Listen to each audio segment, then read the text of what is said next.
Good evening, everyone. My name is Kaylee Perret Shaughnessy, and I'm the Executive Director of the Whittier Birthplace here in Haverhill, Massachusetts. And it is my pleasure to welcome Anne Ferguson, the President of the Whittier Home Association in Amesbury, Massachusetts. And Anne is here tonight to share with us a little bit about John Greenleaf Whittier and their museum over in Amesbury. So thank you, Anne, and excited to see what you've brought for us. Well, thank you, Kaylee. It's my pleasure to spend a little time talking about this museum, which I am incredibly fond of.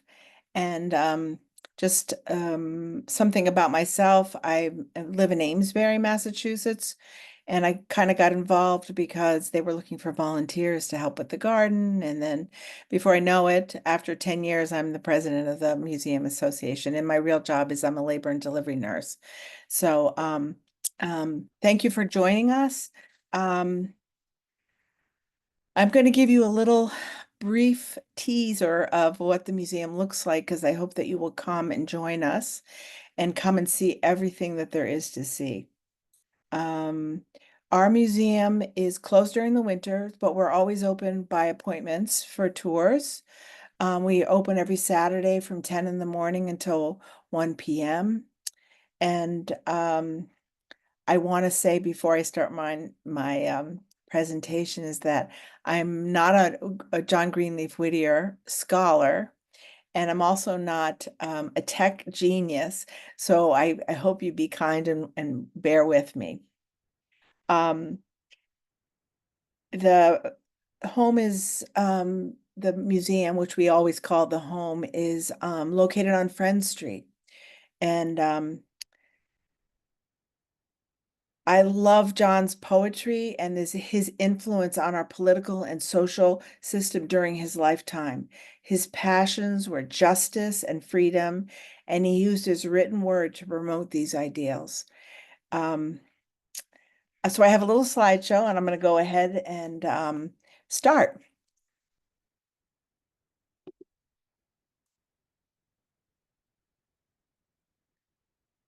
So John Greenleaf Whittier was born on December 17th, 1807 in Haverhill, Massachusetts at the birthplace, and it was a farm. He was the second child, and he had another brother and two sisters. He died on September 7th in 1892 in Hampton Falls, New Hampshire. He was 85. He was a Quaker poet, an abolitionist, and a politician. Whittier's birthplace. This is an old picture of him. Um, but that's what it still looks pretty close to that now, a little bit more rustic than it does now. Um, a lot of people ask, why would he move from this beautiful farm to Amesbury in 1836? He was 28 years old. Um, he was not a big farmer, and he did his farm chores, but he was really into a kind of cerebral stuff. In addition to that, his father, John, also he died in 1830 and followed soon after by his uncle, who lived with them on the at the farm, and his brother Matthew he married a non-Quaker and he was not able to stay in the home because he had married a non-Quaker. Um, the readings say that Amesbury was a more urban, liberal, and tolerant. During that period of time, sometimes Quakers were looked down upon by Puritans and other people because they didn't follow the Bible specifically, but rather they went a lot about, following the light and whatever, and people were unsure about that. It seemed a little, strange to them. So some places didn't accept Quakers at all. Also, right across the street from the Whittier home was the Quaker Meeting House. So every week they were very religious, and every week they went by horse and buggy from Haverhill to Amesbury to go to the Quaker meeting. And so moving to Amesbury would allow them to not have to have a horse and buggy, and they could really walk to church every day. So they sold the farm for $3,000, and their share of the farm was $1,200, and they bought 86 Friend Street. So 86 French Street was a little, I call it a little cape. It was a four-room house. He moved there with his mother and his sister Elizabeth, and they were really happy. And if you it's hard to, you'll see how it changes over the years. Um, it was a very small home. Um, it was a four-room house. There was a kitchen and dining room. There were two bedrooms, one for John and one for his mother. Right here is the parlor. That was the kind of their living space where they entertained people. Um, his Aunt Mercy lived in a small room built off the back. Sometimes they refer to it as like a shed. It was very small, and his sister Elizabeth lived in this a sleeping area in the attic. It was very tight quarters. So this is the parlor. This room is pretty close to just the same way it was when he lived there. The museum is broken down, and in this room we talk about his family, lots of pictures of his family. The photo that you're seeing here is of his mother Abigail. Um, there's also pictures of his sister and his brother. This specific picture here was painted by Lawson, who I will show you coming up, that he did a very famous picture of John Greenleaf Whittier. And his John and his siblings actually had this picture. They hired him to paint the picture of their mother. Inside of the parlor, there's his writing chair. There's a picture, there's multiple pictures of his funeral. And um, his writing chair was a gift from his friends. He was tall and he traveled with it. And I'll show that to you now. This is the photo by Thomas Bailey Lawson. Um, John Greenleaf Whittier was a little modest, being a Quaker. And in this picture is probably one of the youngest photographs portraits that we have of him. He was modest, and he never put pictures of himself around the home. We have so many now, he'd probably be mortified. Um, all of his photographs show him in a very serious side. This photograph, this portrait, I keep calling it a photograph. He made at least 20 replicas of this picture because he was so admired, and everyone wanted a copy of this picture.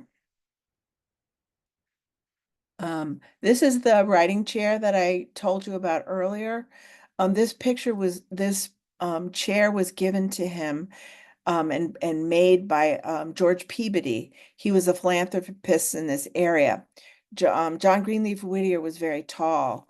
He was about 6 feet 3 inches, and sitting for long periods of time writing kind of cramped him. So this is, not only is it a very tall chair, it it folds up, and he could travel with it. So when he traveled to see his family, he would bring his chair along. This it's even engraved with a little plaque on it with his name on it. So that's very cute. We have about 5 or 6 busts of John Greenleaf. I've come over, and there's a bust in the back porch. People really admired him, so they had pictures and the like of him. Um, moving forward. This is a picture of John Greenleaf's funeral in the backyard. There was 1,000 people in this backyard, which you would think could not hold 1,000 people. When he was, I'm going to go back to this picture here. He actually, I'd almost say it was like lying in state. It was his wake, but 5,000 people visited him while he was, he was laid out right in front of the picture of his mother because it was so important to him. 5,000 people visited him on that day. His funeral, there was I can't recognize them all, but in the front row, I think Celia Thaxter's in there somewhere. A lot of very famous people. He was very involved with the literary people. In the top right-hand corner is his death mask. I know they're um, it was a very popular thing during the 19th century to do death masks, and you see them of famous people. In this death mask, his they've actually shaved his beard off because they couldn't do the death mask with his beard. What's unusual is that they also did um, um, they did his hand also, and the belief is that because he was a writer that his hands were valuable. There's also a lock of his hair. I've noticed going through collections in the home, everybody seems to save locks of hair. We have two of those um pictures that were really big in the Victorian era where they wove into flowers all their family's hair. And so we have two of those in the home. Um, Also in the parlor is we have a little replica of Charlie here. Charlie was a gift. John Greenleaf Whittier inherited um, Charlie from his sister Mary when she died. He had at one point been on some sort of a ship, and he was kind of quite a character. He had quite a language skills, and some of them weren't quite so nice. But John actually put a hole in the door so that he could fly around the house. He loved to go up on the roof outside, and he would heckle, carriages that went by. Um, Unfortunately, he disappeared and they couldn't find him anywhere. And they thought maybe he flew off the roof or something happened. But after 2 weeks of missing, they heard him and he was in the chimney. So they finally got him out and he lived for two. And when he came out, supposedly he said, Charlie needs some water. But he really had he didn't make it more than 2 weeks after that. So we remember Charlie. These two things, when we have children visit from the schools, they're absolutely fascinated by the death mask and by Charlie the parrot. A lot of times they'll write us letters and they all say, we loved Charlie the parrot and the death mask. Whittier is also buried in Amesbury. And the day after the funeral, over 2,000 people visited his grave. Also in the parlor is two statues. They were made in the 1900s sculptures. During that period of time, it was very popular to have artwork sitting on tables around your parlor. And not everybody could afford to have a marble statue. So John Rogers created this whole series of cast plaster, and they had themes. The one on the left is a slave. I can't think of it. I don't know. Didn't write down the name of it, but it's John Greenleaf Whittier. It is also Garrison and Beecher. And there's a slave woman there, and it's about the fugitive slave or something. That's the name of it. The second Rogers statue is a woman, a slave going she has to pledge allegiance to the Union in order to get a food voucher. Then these both were part of his Civil War series. I know that there's a book in the Whittier home, and it's got, I would say, 150 different ones. I have been to different museums around the country, and I've seen Roger statues there too. They're very, very popular. Um, This is the original kitchen. So when you come in the front door, you walk into this kitchen. It was the kitchen and the dining room. It was one of the first original. There was four original rooms: the parlor and this kitchen dining room. Um, on the mantle, it's a that picture that I showed you of the painted home is there. This picture of Abraham Lincoln that was placed there by Whittier himself. He admired Abraham Lincoln. Um, the this was a small home, and there will be three more additions to the home before it becomes what it is right now. There are lots of artifacts around. And I'm not telling you about every single thing. The door opens, there's a Dutch oven in there. On top of the mantelpiece is lots of artifacts that were there when he was here. Um, there's two original bedrooms. The one in the front was John's, and the one in the back was his mother's. The first bedroom, which was John's, we focus on his family, his genealogy. We also focus on his abolition work and his work with in Philadelphia and whatever. John was one of four children, and he was the second child. Um, his great great great grandfather came over from England, and his name was Thomas. We have this genealogy record there. I wish it went on. I wish we had the next level too, because people are always calling us and asking us to. I think I'm related. I had one woman call me and say, I'm a grandchild, once, and I'm like, well, he never had any children, so I don't think you can be a grandchild unless you know something that I don't. But so his great great grandfather was John. His great there's two Josephs and a John. His father was John. So there's a lot of Whittiers around the country because we get phone calls all the time from them. So if you come over and visit, this on the left is a picture of the champions of freedom, and in the middle is Whittier, and Charles Sumner, Beecher, Garrison are all in there. And he was so admired for the work that he did, that he's in the center. This is a picture of the two bedrooms looking out towards the kitchen and the dining room. The wall between the two bedrooms has been taken down, so that white wall going up is at one point was all the way through towards. The room on the left is his mother's room. His mother's name was Abigail. That's actually her spinning wheel, and they spun flax. The picture over the fireplace is actually the fireplace at the birthplace. And it was part of the Snowbound book. Um, Let me move forward. On the right is his Snowbound.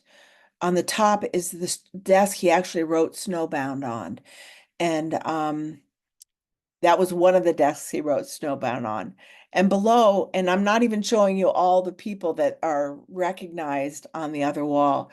He went to Philadelphia Hall, and there was slavery at the Philadelphia Hall, and and it was a brand new building, and it was burned down. And Whittier was there, and they were chanting, kill Whittier. And he actually ran out of the building yelling, kill Whittier, and somehow escaped. The building was burned to the ground that night. To the right of that is a cane that was made from the wood of that building. And he carried it from whence it was made. He always used that cane. We just actually lent it to the new Independence museum there for the last year. We just got it back in about 6 months ago. This is the pictures on the right. This is also in the old kitchen, is his father's clock. And they brought this when they moved here, and meant a lot to them to bring something in. It was originally at the birthplace, but it came over with them when they came. If, it's hard to see how the pictures on the left are the pictures of what the home looked like. You saw it when it first started, and it was just the small cape. There was a man who visited. His name was Sturgis. He came from England, and he actually stayed with John Greenleaf Whittier's family. He was a philanthropist, and he was also a abolitionist. And he was horrified to think that John lived in such tight quarters. So he donated $1,000 to John and his family, and they built the garden room behind. So the top left picture is the garden room, and they also had a guest room upstairs, and they had a room in the back for his sister Elizabeth. So it's kind of evolved. There was another renovation in the second on the right where they actually went across and built two more bedrooms. And then the final renovation was the bottom picture on the right, where the people that moved in, um, the um, the home went to his niece Lizzie, and they built a big L, and they modernized. They put a dining room in and a kitchen, and so that's the large house, which as it is now on the bottom. This is the garden room. This is the most authentic room in the entire home. This is his office. This was built by that money from Joseph Sturgis, and he loved this room. This was his hideaway. He spent a huge amount of time in here. The reason they call it the garden room is that he can look out those, you can't see the whole room, but there's two big windows that look over the beautiful garden. His mother and his sister and his aunt planted extensive gardens in the back. They did all their vegetables. They had an orchard back there, so they did a lot of cooking and canning, and probably they also got flax, and that they wove it too. So his desk was there. To the left of his desk, during that Joseph Sturgis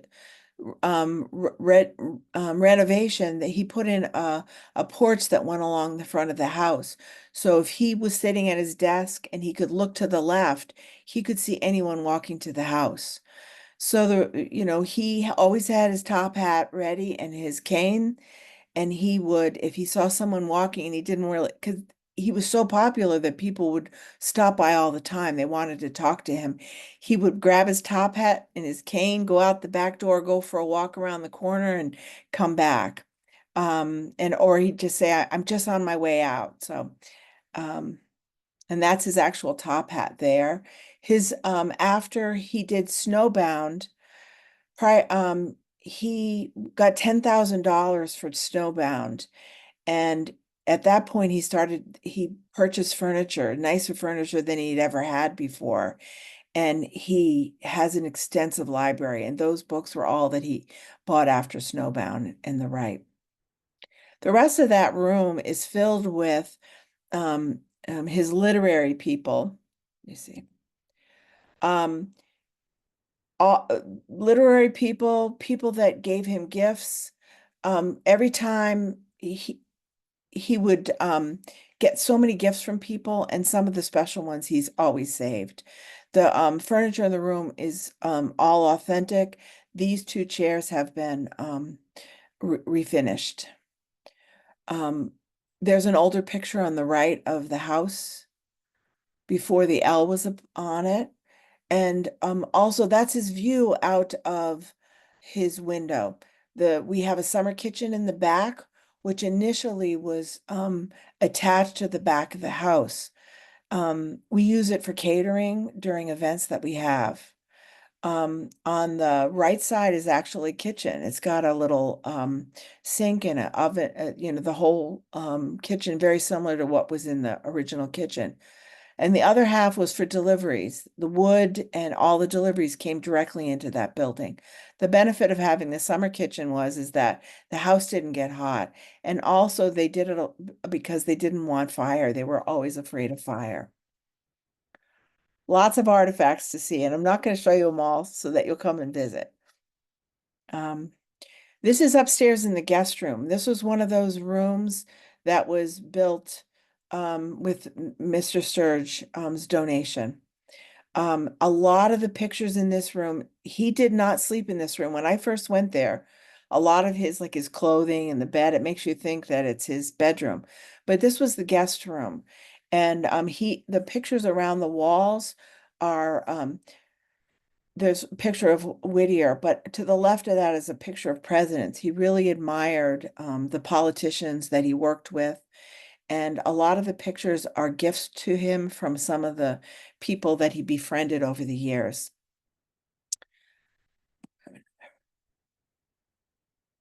This is Elizabeth's bedroom. This is above the garden room. And Elizabeth was sad to move from Haverhill, and she was actually sleeping in the eaves. She didn't spend much time up there, but that was her little spot. But they built this room for her once they got the donation. Um, Her bed is there, and that is a chenille comforter that her cousin Hannah made for her to make her feel better after she moved to this new house. It's got her name, Elizabeth Hussey Whittier in chenille on it, and it was also signed by her cousin, which is very unusual. People didn't usually sign their name. That's a portrait of Elizabeth, which is in the parlor.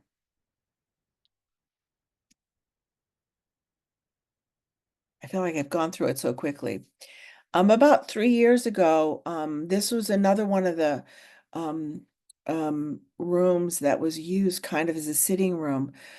John Greenleaf Whittier, when he lived in the home after his mother died and his Aunt Mercy died, I realize now after reading so much about him that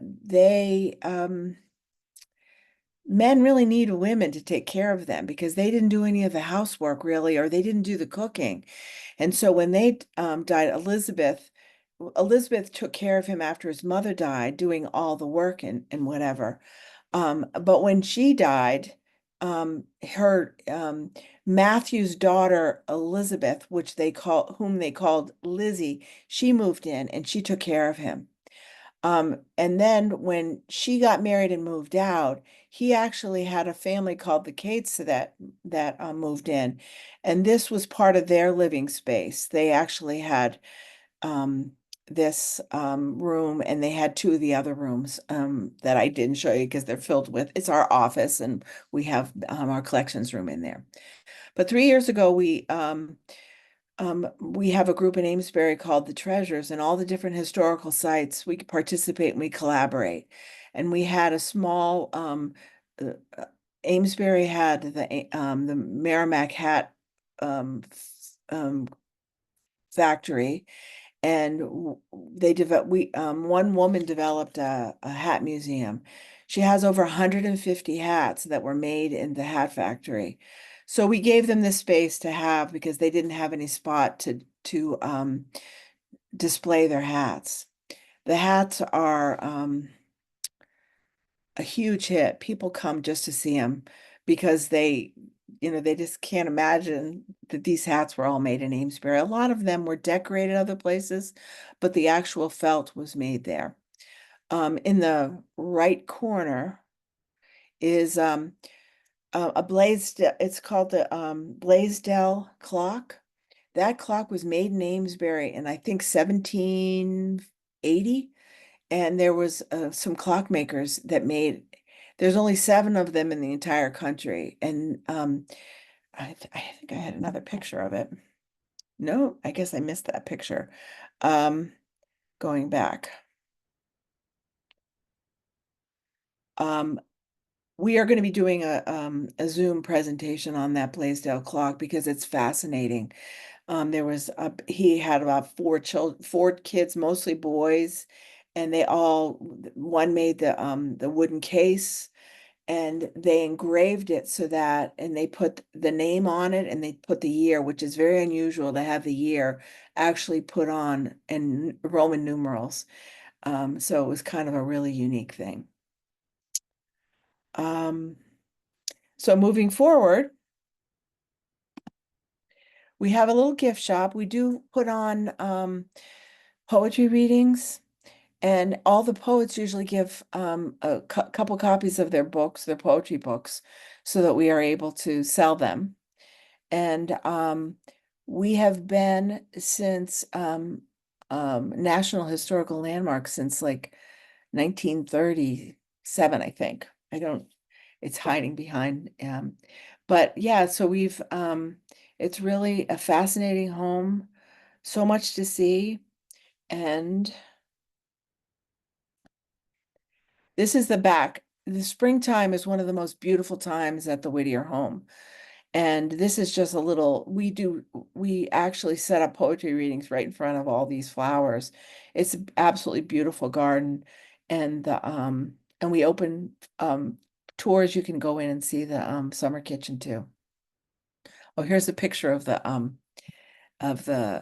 Blaisdell clock. Just zoomed in a little bit. And we got it working this year. So it's that old, 1780, and it actually ticks away. So when we open up on a Saturday, sometimes we have it running because it's really cool to hear it ticking up there. It's so old. Um, Whittier was buried in at the Whittier at the cemetery on Route 110, and it's a beautiful place to visit, very peaceful. We renovated it and put a bench there a couple years ago, and at Christmas we always put a wreath on. And I think that might be my last one. No, there it is. That's the front of the home. And we hope that you can come and visit us. Does anybody have any questions or? Thanks, Anne. That So was great. interesting. Yeah, it was terrific. I mean, I can talk forever about it, and I'm learning more and more and more about it. But it is. I grew up in Virginia, and I traveled. My parents brought us to every historical site, everywhere, anywhere. When I moved up here, went everywhere, and this is probably one of the coolest home museums I've ever been into. Last week, I gave a tour to a history teacher, note to self. It was 3 hours because he asked me questions about every single thing and really challenged me. But it's that interesting. He said this is probably the coolest home museum I've ever been to. So he's retired and he's going around touring, home museums. He's fascinated by it. So I hope you can come and visit us. We love to show off our museum. To come now, I know you said you're open on Saturdays. What are the hours again? We open at 10 in the morning and we're open Yep. until 1 o'clock, but we're also open for if you just call, we'll set up a private, Okay. just very similar to the birthplace. And Wonderful. we have lots of events. Sometimes we're open on a weekend for other events too. And we always post them on our Facebook page. We also have a website. So And could you let us know what your website is? whittierhome.org. Thank you. And so we'd love to show it off. Excellent. Does anyone else have any other questions or comments that they'd like to share?